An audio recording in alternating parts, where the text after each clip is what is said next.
আমি ততটা এফার্ট দিইনি। This is challenge. আসার সময় মনের মধ্যে যে ধুকপুক ধুকপুকটা হয়, ওটা জীবনে মাত্র একবারই আসে। মাধ্যমিক পরীক্ষা শেষ হয়ে গেছিল, বেশ কয়েকটা দিন খুব আনন্দে কেটেছিল, তারপরে আবার কেন জানি না রেজাল্টের দিনটা চলে এলো। আগামীকাল তোদের প্রত্যেকের প্রথম বড় পরীক্ষা, মাধ্যমিকের ফলাফল প্রকাশ হতে চলেছে এবং আমি জানি মনের মধ্যে ঠিক কতটা উত্তেজনা, কতটা ভয়, কতটা একটা অন্যরকম ফিলিং যেটাকে বলে বোঝানো যায় না, সেরকম একটা কাজ করছে। এটা খুব স্বাভাবিক। প্রত্যেক বছর প্রচুর ছেলে মেয়েকে এই সময়টার মধ্যে দিয়ে যেতে হয় এবং এটা মানে তুই এই সময়টাকে এনজয় কর ভাই। এই সময়টাই প্রথম বড় পরীক্ষার রেজাল্ট আসার সময় মনের মধ্যে যে ধুকপুক ধুকপুকটা হয়, ওটা জীবনে মাত্র একবারই আসে। এই কথাটাও ভেবে দেখিস। এবং আজকে দেখবি আমি আমি প্রত্যেকদিন ভিডিওতে একটা অ্যাগ্রেসিভনেস দেখাই, একটা অ্যাগ্রেসিভ ভাবে বিষয়টাকে ডিল করি, কিন্তু আজকে সেই অ্যাগ্রেসিভ হওয়ার দিন নয়। সেই কারণে জাস্ট কিছু কথা বলবো তোদের সাথে, কিছু শেয়ার করবো, আমার নিজের মাধ্যমিকের রেজাল্টের কিছু অভিজ্ঞতা শেয়ার করবো এবং মাধ্যমিকের পরে কিভাবে তুই পড়াশোনাটাকে চালিয়ে যাবি। আর অনেকে ধর পড়াশোনা এখনো শুরু করিসনি, তারা কি করে শুরু করবি, সেই সমস্ত কিছু নিয়ে ছোট ছোট কয়েকটা টিপস তোদেরকে আমি দিতে চলে এসেছি। তো চল ভিডিওটা শুরু করা যাক। আজকে আর বলবো না, ধামাকা শুরু করা যাক। হ্যালো এন্ড ওয়েলকাম সবাইকে আমার ইউটিউব চ্যানেল অ্যাডভেঞ্চার একাডেমির আরো একটা নতুন ভিডিওতে। আমি তোমাদের মেন্টর সৈকত দাস। তোদেরকে ভৌত বিজ্ঞান শিখিয়েছি, ভৌত বিজ্ঞানের এক্সপার্ট করে দেওয়ার চেষ্টা করেছি। অনেক ছেলে মেয়ে এত ভালো পরীক্ষা দিয়ে এসেছে, তারা শিওর তারা ভৌত বিজ্ঞানে 100তে 100 পাবে। আমি বলছি দেখ, এই বার্ডেনটা আর নিস না। তুই তোর মতো চেষ্টা করেছিস, আমি আমার মতো চেষ্টা করেছি। আমরা কোনো দিক থেকে খামতি রাখিনি। আমরা 100 out of 100 প্রিপারেশন করিয়েছি, তুইও করেছিস, তুই পরীক্ষাও দিয়ে এসেছিস, তুইও জানিস তুই পাবি। কিন্তু কথাটা মাথায় রাখিস, সবসময় না আমরা যেরকম ভাবি সেরকম সবকিছু হয় না। আজকে যদি কোনো একটা ছেলে বা কোনো একটি মেয়ে 100 out of 100 অ্যান্সার দিয়ে আসে, সে যদি 99, 98, 97, 96, 95 পায়, তাহলে কি তার যোগ্যতা কমে যায়? কমে তো না। এবং আমি সবসময় মানি, যারা 97, 98, 99, 95, 96 পেয়েছে, তারা ওই 100 পাওয়ার মতোই পড়ে গেছিল। আজকে যে 100 পেয়েছে, সে হয়তো ওই 99 বা 98 এর থেকে কম পড়েছিল, এটাও হতে পারে। তাই এগুলো কোনো ম্যাটার নয়। তুমি যেটাই পাবো, যেটাই তুমি সামনে পাচ্ছ, মনে রাখবি একটা কবিতা ছিল, আমি জানি না তোরা পড়েছিস কিনা, ভালো মন্দ যাহাই আসুক সত্যরে লও সহজে। এই কথাটা সবসময় মাথায় রাখিস। চল শুরু করা যাক। এবার প্রথমেই হচ্ছে চিন্তা হচ্ছে, একদম চিন্তা হচ্ছে দাদা, আর চিন্তা হওয়াটাই স্বাভাবিক। আমি বলবো এই চিন্তাটা হতে দে। কিছু চিন্তা ভালো হয়, এই চিন্তাটা কোনো খারাপ চিন্তা নয়, এটা প্রত্যেকের জীবনে আসবে এবং চলেও যাবে। একটা সময় পর গিয়ে তোর মনে হবে, এই বাবা ওই চিন্তা করছিলাম, এই বাবা কি চিন্তা, কি সব না, একদম না। আজকে আমি আমার জায়গায় দাঁড়িয়ে তোর এই চিন্তাটাকে ছোট করতেই পারতাম অন্য সবার মতো। মাধ্যমিক পরীক্ষা তো বাদ দে, কি এটা ডেট অফ বার্থ দেখতে, একদম না। প্রত্যেকটা রেজাল্টের নিজস্ব একটা মহত্ব রয়েছে, নিজস্ব একটা বৈশিষ্ট্য রয়েছে এবং সেই রেজাল্টটা দরকার প্রত্যেকের জীবনের মধ্যে। মাধ্যমিকের রেজাল্ট, প্রথম বড় পরীক্ষার রেজাল্ট অনেকটা গুরুত্বপূর্ণ ভূমিকা পালন করে। তো এটাকে আমি কোনোভাবেই ছোট করব না এবং এইটাও আমি তোকে বলছি, খুব বেশি চিন্তিত হওয়ারও প্রয়োজন নেই।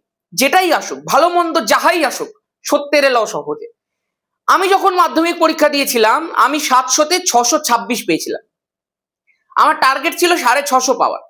যারা একটু কম টার্গেট করিস তারা হয়তো ভাববি দাদা ফ্লেক্স করছে, না। আমি বারবার করে বলছি, এক একজনের টার্গেট এক এক রকম হয়, এক একজনের ইচ্ছা এক এক রকম হয়, এক একজনের সেই বিষয়টাকে ডিল করার ক্ষমতা এক এক রকম হয়। তা আমি 700তে 626 পেয়েছিলাম। আমার একটু দুঃখ হয়েছিল, আমি খুব একটা বিষয়টাকে মেনে নিতে পারিনি। আমার সত্যি কথা বলতে আমার একটু বেশি ইচ্ছা ছিল এবং সেই সময় আমার মনে হয়েছিল যে আমি হয়তো যতটা এফার্ট দিতে পারতাম আমি ততটা এফার্ট দিইনি, হয়তো একটু কোথাও খামতি থেকে গেছে। এবং আমি তোকে চ্যালেঞ্জ করে বলতে পারি যে ওই দিনটার পর থেকে আজকের দিন পর্যন্ত কোনোদিনও আমি নিজের মধ্যে সেই ফিলিংটাকে আনতে দিইনি। কোনোদিনও আমার দ্বিতীয়বারের জন্য মনে হয়নি যে আমি যতটা এফার্ট দিতে পারতাম আমি ততটা এফার্ট দিইনি। This is challenge. এইটা হচ্ছে তোর মাইন্ডসেট। আমি তোর মাইন্ডসেটের একটা দিক নির্দেশ করে দিলাম যে তোর মাইন্ডসেট কেমনি হওয়া উচিত, তোর মাইন্ডসেট কিভাবে যাওয়া উচিত। উচ্চ মাধ্যমিক পরীক্ষা গেছে, কলেজ গেছে, আমার এই যে কোনো জায়গা, আমি যতগুলো জায়গার মধ্যে পড়িয়েছি, তারপরে আমি নিজের এই ইনস্টিটিউশনটার কথা আজকে তোকে বলছি এখানে দাঁড়িয়ে, যে কোনো জায়গার মধ্যে আমি যখনই যা কাজ করেছি, যখনই যা পড়াশোনা করেছি, আমি কখনো মনে হতে দিইনি আফটার দ্যাট মাধ্যমিক রেজাল্ট যে আমি যতটা এফার্ট দিতে পারতাম ততটা এফার্ট আমি দিচ্ছি না বা দিইনি। তার মানে তুই বুঝে নে, মানুষ যে কোনো সময় থেকেই কামব্যাক করতে পারে নিজের জীবনে। আমি বলবো না আমার ওই মাধ্যমিকের রেজাল্টটা খারাপ ছিল, কিন্তু আমার মনের মতো হয়নি, সেই কারণে আমি আমার মনের মতো বানিয়ে ফেলেছি। তারপরে তুইও বানাতে পারবি, সবাই বানাতে পারবে। আর যাদের দাদা মনের মতো হয়ে যাবে তারা, রোহিত শর্মা যদি একটা ম্যাচে সেঞ্চুরি করে, পরের ম্যাচে খেলতে নামার সময় কি 101 থেকে শুরু করে? 0 থেকেই শুরু করে ভাই। তাহলে যতই তুমি পেয়ে যাও, মনে রাখবে ক্লাস 11 তুমি আবার ওই 0 থেকেই শুরু করেছে, এবং 0 থেকেই তোমাকে বিল্ড আপ করতে হবে তোমার উচ্চ মাধ্যমিক, আবার উচ্চ মাধ্যমিকের পরে 0 থেকেই বিল্ড আপ করতে হবে তোমার কলেজ জীবন। সেই কারণে কোনো অহংকার নয়, কোনো দাম্ভিকতা নয়, কাউকে ছোট করা নয়। মনে রাখবি নিজে বড় হতে হবে, কিন্তু কাউকে ছোট করে নয়। তুমি সবাইকে সমান মর্যাদা দিয়ে, গুরুত্ব দিয়ে, সম্মান দিয়ে বড় হতে পারবে, সেই ক্ষমতা ভগবান তোমাকে দিয়েছে। আমি একবার জাস্ট চেক করবো রেকর্ডিংটা হচ্ছে কিনা পারফেক্ট, তারপরে আমি আরো ছোট ছোট কয়েকটা কথা তোদেরকে বলবো। হচ্ছে, চলো দেখি। এবার দাদা, বারবার নাম্বার কাউন্ট করা কি দরকার আছে? আমি জানি অনেকে করে, মাধ্যমিকের প্রশ্নপত্র নেই বারবার বারবার বারবার বারবার নাম্বার কাউন্ট করছে যে কত হচ্ছে। কোনো দরকার নেই, আমি করছিলাম, কোনো লাভ হয় না। তুই যেটা এক্সপেক্ট করবি সেই নাম্বার 99% কেসে মেলে না, মেলে না। তুই ভেরি অনেস্ট, মেলে না। তুই হয়তো ধরলি আমি ফিজিক্যাল সায়েন্সে 99 পাবো, দেখা গেল তুই 100 পেয়ে গেছিস। তুই হয়তো ধরেছিস তুই ফিজিক্যাল সায়েন্সে 99 পাবি, দেখা গেল তুই 95 পেয়ে গেছিস। এগুলো হয়, এগুলো হয়, খুব স্বাভাবিক বিষয়। এবং আমি তোকে এইটুকু বলতে পারি যে আমার এতটুকু বিশ্বাস আছে যে যে ছেলেমেয়েরা এখান থেকে পড়েছে তারা অন্তত ফিজিক্যাল সায়েন্সে খুব ভালো রেজাল্ট করে আসবে। মানে তার যদি 30 পাওয়ার ক্ষমতা থাকতো তাহলে সে 70 পেয়ে আসবে, 50 পেয়ে আসবে, 55 পেয়ে আসবে, 60 পেয়ে আসবে। তার যদি 50 পাওয়ার ক্ষমতা থাকতো সে 80-র কাছাকাছি নম্বর পেয়ে আসবে। তার যদি 60 পাওয়ার ক্ষমতা থাকতো সে 80 থেকে 90-এর কাছাকাছি নাম্বার পেয়ে আসবে। তার যদি 70 পাওয়ার ক্ষমতা থাকতো সে ওই রেঞ্জে ঢুকে পড়বে। তার যদি 90 পাওয়ার ক্ষমতা থাকতো সে 95-এর ওপরে নাম্বার পেয়ে আসবে। আর যদি তার 95-এর ওপরে পাওয়ার ক্ষমতা থাকতো তাহলে সে 99-100 পেয়ে আসবে। আমি সবসময় এই কথাটা সবাইকে বলি যে এইটুকু যোগ্যতা আমি তোদের মধ্যে তৈরি করে দিতে পেরেছি, এটা আমি প্রাউডলি বলতে পারি। এবং তোকেও আমি বলছি বেশি লোড নিতে হবে না, তুমি যেটাই করে এসছো তুমি সঠিক করে এসছো, তুমি তোমার জায়গা থেকে ম্যাক্সিমাম এফর্ট দিয়ে দিয়েছো। যদি না দিয়ে থাকো তাহলে তুমিও জানো আমিও দিইনি, আমারও মনে হয়েছিল খামতি ছিল, আমিও চেষ্টা করেছি, আমিও পেরেছি, তুইও পারবি। ব্যাস এটাই ব্যাপার, কোনোদিন ভেঙে পড়বি না ভাই। নেক্সট, যদি রেজাল্ট মনের মতো না হয়, হবে না, চেষ্টা করতে হবে মনের মতো করার। একটা রেজাল্টে কি জীবন? তা তো নয়, জীবন অনেক বড় ভাই, জীবন অনেক বড়। এটা তোকে পার্সোনাল অভিজ্ঞতা শেয়ার করি। 2021 সালে আমার বাবার একটা মাল্টি অর্গান ফেলিয়ার টাইপের হয়েছিল। 23 দিনের হসপিটালাইজেশন, সেখানে 18 দিনের ভেন্টিলেশন, খুব ভয়ঙ্কর কন্ডিশন। সেই সময় ওই আইসিইউর ভেতরে দাঁড়িয়ে আমার মনে হয়েছিল কি এইসব নাম্বার, কত এইসব পড়াশোনা, সংঘর্ষ, প্রত্যেক দিন কষ্ট, কি এসব মানুষ কি করছে, তাই না? আমি তোকে একটু জাস্ট চেতনাটা ডেভেলপ করার চেষ্টা করলাম যে মানুষ ভাবে যে একটা মাধ্যমিকের রেজাল্ট মানেই সবকিছু। অনেকে মাধ্যমিকের রেজাল্ট খারাপ হচ্ছে, অনেকে ভুলভাল কথা চিন্তা ভাবনা করে। কেন ভাই, কেন? জীবন এত সহজ, এত সহজ ভাই, এত সহজে সবকিছু হয়ে যায়। সবে তো শুরু, তুই কোথায় আছিস এখন? সবে তো তুই জীবন শুরু করছিস, এবং এরপর থেকেই তোর আসল জীবনটা শুরু হবে। সংঘর্ষ এখনো দেখিসনি তুই, আমিও হয়তো পুরো দেখিনি, যতটা দেখেছি তার মধ্যে তোকে বলতে পারি তো জীবন শুরু হয়নি। সংঘর্ষ তুই এখনো দেখিসনি, সংঘর্ষ দেখতে শুরু করবি, তার জন্য নিজেকে প্রস্তুত কর, শক্ত কর, মনকে ভরসা জোগা যে না এটা কিছুই নয়, আমি এরপরে আরো অনেক অনেক চ্যালেঞ্জিং বিষয় আমি ফেস করতে পারি। আর মাধ্যমিকের রেজাল্ট তোর মনের মতো হবে, একেবারে ভরাডুবি তো কিছুতেই হয় না। যেটা তুই পরীক্ষা দিয়ে এসেছিস, যেটা তোর টার্গেট, তুই যদি প্রপারলি পড়ে থাকিস তোর রেজাল্ট মনের মতো হবেই হবেই হবেই। হ্যাঁ, কিছু নাম্বার কম হতে পারে, কিন্তু একেবারে ভরাডুবি হবে না। আমি 650 টার্গেট করেছিলাম, 626 পেয়েছিলাম। উচ্চ মাধ্যমিকে যেটা টার্গেট করেছিলাম তার থেকে অনেক বেশি পেয়ে গেছিলাম। আবার কি, ভৌত বিজ্ঞানে প্রচুর নাম্বার হবে, আমার মনে হয় হবে। বেস্ট ওয়েবসাইট কি কি আছে দাদা? এই যে ওয়েবসাইটস গুলো তুই দেখছিস, এবিপির ওয়েবসাইটটা ভালো, তাড়াতাড়ি রেজাল্ট দেয়। আরেকটা আছে ওয়েস্ট বেঙ্গল wbresult.gov.in, ওখান থেকেও ভালো করে দেয়। WBBSC থেকেও ভালো করে দেয়। আগের বছরে যেটা চ্যাম্পিয়ন ছিল সেটা হচ্ছে TV9 বাংলা।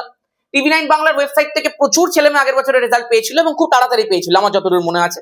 আগের বছরে আমি সবাইকে ওই ওয়েবসাইটটা লাস্টে সাজেস্ট করেছিলাম এবং সবাই ওখান থেকে খুব তাড়াতাড়ি করে রেজাল্টটা বার করতে পেরেছিল। তোদেরকে আমি এতগুলো দিয়ে রাখলাম, যেটা থেকে তাড়াতাড়ি বেরো সেটা থেকে করবি। আমি থাকবো, গ্রুপগুলোর মধ্যে থাকবো, আমি তোদের সাথে অ্যাক্টিভ থাকবো রেজাল্টের সময়। কোনো সমস্যা হলে আমি আছি, আমাকে পাঠাবি, আমি বার করে দেবো। আমি গ্রুপ খোলা রাখবো, গ্রুপের মধ্যে অ্যাক্টিভ থাকবো, সবকিছু সাহায্য করবো, কোনো অসুবিধা নেই। সবসময় খেয়াল রাখবি, তুই যতই নাম্বার পা, তুই তোর এক্সপেকটেশনের থেকে বেশি পা, তুই কম পা, তুই যেরকম পরীক্ষা দিয়েছিস সেরকম তোর রেজাল্ট হোক না হোক, তুই আমারই স্টুডেন্ট ভাই। তোকে আমি নিজের ওই ছাত্রছাত্রীদের মতো কোনোদিন দেখি না, আমি ভাই বোনদের মতো করেই ট্রিট করি এবং আমি কোনোদিন তোর থেকে দূরে সরে যাব না। আমি আছি, আমি ছিলাম, সবসময় থাকবো, কোনো চিন্তা নেই। ব্যাস, মাধ্যমিকের পর সায়েন্স শুরু করার প্ল্যান। অনেকে কি করে, ভুল করে একটা জিনিস, ভুল করে ফেলেছে অনেকে, সায়েন্সটাকে আগে থেকে শুরু করেনি, মাধ্যমিকের পরে রেজাল্টের পরে শুরু করবে।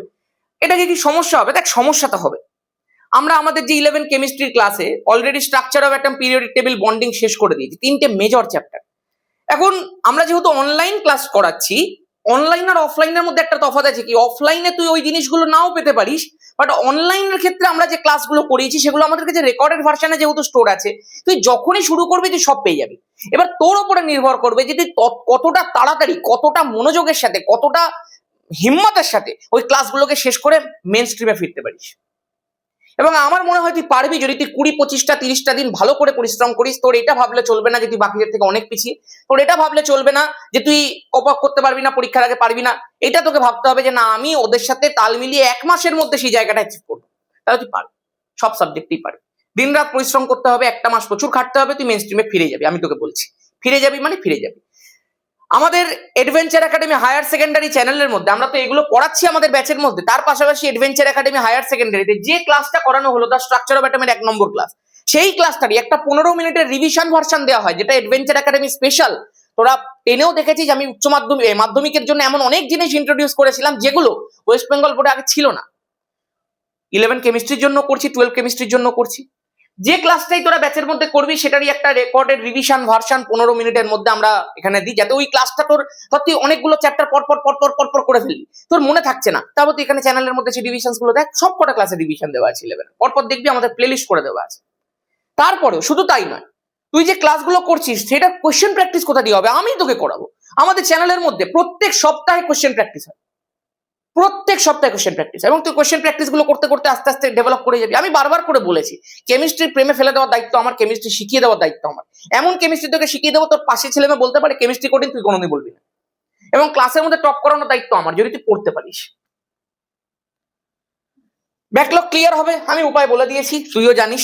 এবার তুই মাধ্যমিকের রেজাল্টের উপরে ফোকাস করাটা বন্ধ করে এটা প্ল্যান কর যে তুই মাধ্যমিকের পরে কিভাবে করবি। তুই যদি অন্য কোথাও ভর্তি হয়ে থাকিস তাহলে ওয়েল অ্যান্ড গুড, তুই পড়তে থাক। যদি তোর মনে হয় তুই এখনো ভর্তি হসনি, যদি তোর মনে হয় তোর কেমিস্ট্রিতে সমস্যা হচ্ছে, তাহলে তুই আমাদের এই যে 2খানা ব্যাচ সেখানে তুই ভর্তি হতে পারিস। একটা আছে শুধুমাত্র ক্লাস 11 এর ব্যাচ, যেটা 999 টাকা, এবং আমি চেষ্টা করেছি পশ্চিমবঙ্গের মধ্যে এমন একটা ফিস রাখার যেটাতে উত্তরে সেই প্রত্যন্ত গ্রাম থেকে দক্ষিণের সুন্দরবনের সমস্ত জায়গার ছেলে মেয়ে টাকার জন্য আমি সায়েন্স পড়তে পারছি না এই কথাটা না বলতে পারে। আমি তার একটা দিকে সাপোর্ট দিয়েছি ভাই, আমি যথেষ্ট চেষ্টা করেছি। আমি চাইলে এই যে 999 টাকা যে ফিসটা রয়েছে না, এটা একটা সেমিস্টারের রাখা হয়, আমি এটাকে পুরো ইয়ারের করে দিয়েছি। পুরো ক্লাস 11 সেমিস্টার 1+2 একবার 999 টাকা ফিস পে করলেই হয়ে যাবে, এবং তুমি সমস্ত ক্লাস আগে যেগুলো হয়ে গেছে সব পেয়ে যাবে, হ্যান্ড রিটেন মেটেরিয়ালস গুলো পেয়ে যাবে, সমস্ত রেকর্ডেড ভার্সন পেয়ে যাবে, আর তুমি এখান থেকে প্র্যাকটিস রিভিশন সবই করতে পারছো চ্যানেল থেকে। আর এই একটা যেটা রেখেছি, এটা একটা মাস্টার স্ট্রোক হয়ে গেছে, প্রচুর ছেলে মেয়ে এটার মধ্যে কম, এটার থেকে 6 গুণ বেশি ছেলে মেয়ে এটার মধ্যে এনরোল করেছে। এটা 1799 টাকা ফিস দেখতে পাচ্ছিস তুই, যেটা 1499 আমি করে দেবো আজ থেকে। এটার মধ্যে ক্লাস 11 এবং 12 পুরোটা কভার হয়ে যাবে, মানে 11 কেমিস্ট্রিও কভার হয়ে যাবে, 12 কেমিস্ট্রিও কভার হয়ে যাবে। সেমিস্টার 1, 2, 3, 4 চারটে একবারে কমপ্লিট, আর এক্সট্রা করে কোনো ফিস লাগবে না। 2 বছর, 4টে সেমিস্টার, 2 বছর, 24টা মাস, একবার ফিস পে করে কমপ্লিট। অফলাইনের রেসপেক্টে তুলনা কর, অন্যান্য অনলাইনের রেসপেক্টে তুলনা কর, এটা অনেকটা কম রাখা হয়েছে, এবং সত্যি বলতে এই ফিস রাখা যায় না। আমি দেখেছি যাতে ওই একটা দিকের ফাইন্যান্সিয়াল সাপোর্টটা আমি তোকে দিতে পারি, এবং আমি দেখেছি অনেকের কল এসেছে, অনেকের মেসেজ এসেছে যে দাদা এই জিনিসটার জন্য আমি ভরসা পেয়েছি। এটাই অনেক কথা, ওটাই অনেক বড় কথা। আমাদের এখানে পশ্চিমবঙ্গের মধ্যে সব ছেলে মেয়ে রিচ হয় না ভাই, অনেকের ফাইন্যান্সিয়াল কন্ডিশন খারাপ হয়, তাদের জন্য একটা ব্যবস্থা আমি করে দিয়েছি। আশা করব কিছুটা হলেও সবার সাহায্য তো হয়েছে। এবং আজকে থেকে এই যে 1799 টাকার যে ফিসটা রয়েছে, আজকে এই ভিডিওটা তোরা যখন দেখছিস তখন থেকে একটা কুপন দেখবি এই ব্যাচটার মধ্যে। কি করে তুই অ্যাপটা ডাউনলোড করবি সব বলে দেবো আমি। এই কুপনটা তুই যখন এখানে অ্যাপ্লাই করবি, এটা 1799টা 1499 হয়ে যাবে। এখন কি করে করতে হয় দেখবি, তুই এই ভিডিওটার পিন কমেন্টের মধ্যে অ্যাপের লিঙ্ক দেওয়া রয়েছে, অ্যাপটা ডাউনলোড করবি, অ্যাপটা ওপেন করবি, ওখানে দেখবি লগ ইন ভায়া হোয়াটসঅ্যাপের নিচে মোর অপশনস দিয়ে তুই রেজিস্টার করলি, রেজিস্টার করার পর তুই এমনি দুখানা ব্যাচ দেখতে পাবি।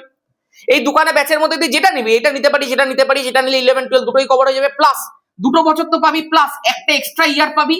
যদি তুই কম্পিটিটিভের জন্য পড়িস তো সেই জায়গাগুলো তোর একটু বেসিক গুলো ক্লিয়ার হয়ে যাবে, অ্যাডভান্স লেভেল ক্লিয়ার হয়ে যাবে, মোটামুটি ভালো করে ক্লিয়ার হয়ে যাবে বিষয়গুলো। তোর জন্য একটা এক্সট্রা ইয়ার তোকে দিয়ে রেখে দিয়েছি। এবার তুই এখান থেকে কি করবি, ট্যাপ করার পরে তুই এরকম একটা উইন্ডো পাবি। ধর আমি এটা 999 এর কোর্সটা দেখিয়েছি, এরকম ভাবে তুই বাই নাও অপশন আসবে, বাই নাও এর মধ্যে ক্লিক করার পরেই তুই এখান থেকে দুটো অপশন পাবি, একটা পে অনলাইন, একটা স্ক্যান কিউআর। পে অনলাইন মানে নিজের ফোনের মধ্যে গুগল পে, ফোন পে থাকলে সেখান থেকে পে করতে পারবি, অথবা একটা স্ক্যানার যদি তোর কাছে আসে অন্য কারোর মোবাইল নিয়ে পে করে দিতে পারিস। যিনি পে করছেন তিনি অ্যাড হবেন না, তোর নাম্বারটা যেখান থেকে রেজিস্টার করেছিস সেটাই অ্যাড হবে। ঠিক আছে, এই হচ্ছে ব্যাপার। তারপরে তোর এখানে পারচেজ দেখিয়ে দেবে, গল্প শেষ। এই স্ক্যানারটা অনেক সময় এরকম হতে পারে, তুই এর মধ্যে কয়েকবার ট্যাপ করবি অথবা অ্যাপটাকে বন্ধ করে আবার ওপেন করবি, দেখবি ঠিক হয়ে গেছে। ঠিক আছে, ব্যাস এই ছিল। তুই সঙ্গে সঙ্গে এনরোলও হয়ে যাবে এবং যে কটা ক্লাস হয়ে গেছে তুমি সবই পেয়ে যাবে। আজকে থেকে পুরো মে মাস, মানে আজকে 7 তারিখ, 7 তারিখ থেকে পুরো 31 তারিখ অবধি এই ব্যাচটার ওই কুপনটা অ্যাক্টিভ থাকবে, যেটার মধ্যে দিয়ে তুমি 1799টাকে 1499 করে নিতে পারবে। কোনো কুপন কোড তোমাকে জানতে হবে না, তুমি যখনই ব্যাচটার মধ্যে ক্লিক করবে তুমি ওখানেই কুপনটা দেখতে পাবে। কম্বো কোর্সটার মধ্যেই কুপনটা দেওয়া আছে, শুধুমাত্র 11-এ যেটা 999 আছে সেখানে কুপনটা দেওয়া যাচ্ছে না। সত্যি বলতে কম্বো কোর্সটা তো দেওয়া যায় না, তবু দিচ্ছি। ঠিক আছে, সবাই খুব ভালো থাকিস, চিন্তা করিস না, সব ঠিক হবে। ঠিক আছে, কালকে রেজাল্টের দিন আমি থাকবো তোদের সাথে, সব সময় সব কটা গ্রুপের মধ্যে আমি অ্যাক্টিভ থাকবো। খুব ভালো রেজাল্ট হোক তোদের, তোদের রেজাল্ট ভালো হলে খুবই ভালো। মানে আমরা এত চেষ্টা করেছি এবং তাতে ফল তো পাওয়া উচিত, তাই না? আমিও খুব মানে আজকের দিনে দাঁড়িয়ে খুব বেশি অ্যাগ্রেসিভলি কোনো কথা বলবো না। তোরা শান্ত থাক, আমিও শান্ত থাকি, বাকি রেজাল্ট যেমন হবে, ভালো মন্দ যাহাই আসুক, সত্যের এলো সহজে। আজকের মতো এখানেই, জয় ধামাকা।